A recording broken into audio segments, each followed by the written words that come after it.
Hi, this is Ron MacLean, Hockey Night in Canada and Rogers Hometown Hockey, and you're all gathered for obviously the officiating, and I'm a fellow Zebra. I was thrilled in the late 80s to get to do a lot of great hockey in central Alberta. I moved up to become a level 5, and I've often told this story. I had a lot of severe anxiety early in my broadcasting career in my life.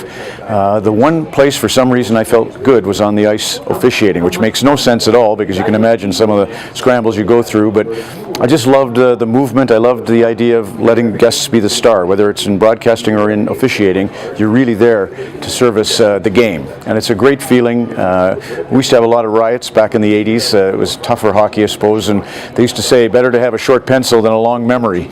But I loved it, and I think you'll truly enjoy the camaraderie of working with your fellow officials, and as I say, you're there for the game, and what better purpose is that? They always say hockey's a good game to play, a better game to win, but it's the best game to love. Probably the greatest secret of officiating is, I mean, some people do it with vinegar, some do it with honey. You can do your way, but the thing is to maintain your sense of grace, your humor. It's everything, and it's going to be tough. There'll be days you've had a long day at the office, or you've had some difficulty at home, and it's hard not to have that. Hey, Grant Fuhrer just walked by. Hockey Hall of Famer Grant Fuhrer is just in the building. And Grant's a good example, actually, of staying calm, having that grace under pressure. So it's a big thing. When you get out there, try to see it as your job to be the one that doesn't come undone. Grace under pressure is everything.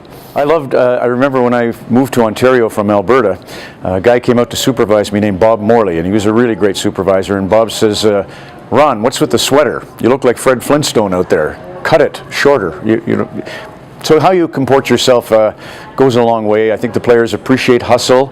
You're not there to steal the show, right? So there's a fine line in terms of being overzealous in the way you exhibit your enthusiasm. But yeah, the players love communication. I honestly believe you're there for them, and they want to hear why you're thinking the way you are.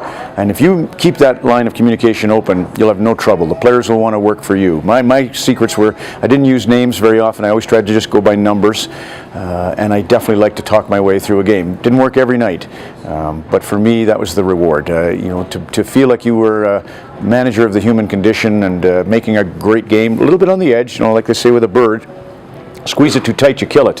Hold it too loosely, it'll fly away on you. So you got to be there. You've got to make the call. And when it gets to the crucial moments, safety and scoring opportunities, make those your main focus. And focus. It's so hard to maintain concentration, especially if you work 3 nights in a row. That third period of Game 3 can really go away on you. So concentrate. That's a huge thing. You've picked the greatest vocation. You're servicing the game. You're a hockey referee. Be great.